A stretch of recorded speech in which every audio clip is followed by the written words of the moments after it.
Par rapport à sa dernière apparition à la télé, j'avais l'impression qu'il disait qu'il n'y avait plus trop de problèmes avec ça. Non, je sais qu'il y a 5 mises en examen.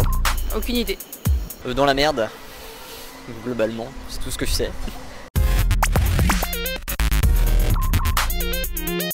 Sarkozy plus justice, voilà une équation qui pose question. Il en est où, Sarko, avec les tribunaux? La justice a-t-elle déjà acté sa responsabilité dans les affaires pour lesquelles il est cité? Et d'ailleurs, dans combien d'affaires est-il cité? C'est flou. Et comme dirait Martine, quand c'est flou, c'est qu'il y a un loup.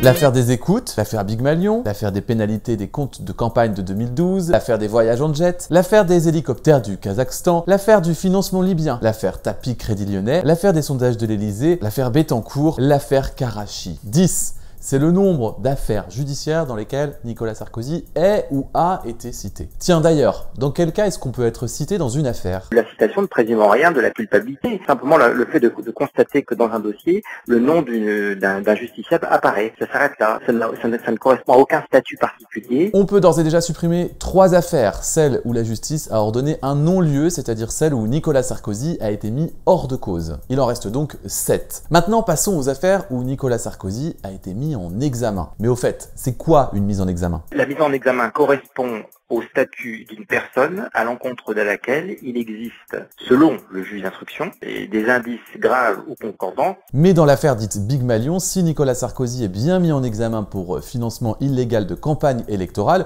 autrement dit pour le dépassement non autorisé de ses dépenses de campagne en 2012, il n'est en revanche que témoin assisté pour l'autre volet de l'affaire, celui des fausses factures. C'est l'élément central de l'affaire Big Malion. Comment l'UMP a essayé de cacher certaines dépenses de campagne en 2012? Nicolas Sarkozy était-il au courant que son parti trichait avec la comptabilité pour ne pas dépasser le plafond autorisé de 22,5 millions d'euros? Avait-il connaissance de la méthode des fausses factures? Pour la justice, ce n'est pas une évidence. C'est pourquoi dans l'affaire Big Malion, l'ancien président a 2 statuts, mise en examen pour le dépassement des dépenses autorisées, témoin assisté sur la question des fausses factures. Clairement, si jamais il y a des indices graves et concordants, on va être placé sous le statut de mis en examen. Donc par définition, à l'inverse, à contrario, si effectivement une personne est placée sous le statut de témoin assisté, ça veut dire qu'il n'y a pas d'indices graves et concordants. Et puis, il y a les affaires où Nicolas Sarkozy n'a pas de statut, celles où il est simplement cité. Pour ces affaires, l'enquête suit son cours. Parmi ces affaires, il y a celle où il peut invoquer son immunité présidentielle pour ne pas être inquiété, c'est-à-dire celle qui se serait déroulée lorsqu'il était président. Vous l'aurez remarqué, Nicolas Sarkozy n'a pour l'instant jamais été condamné.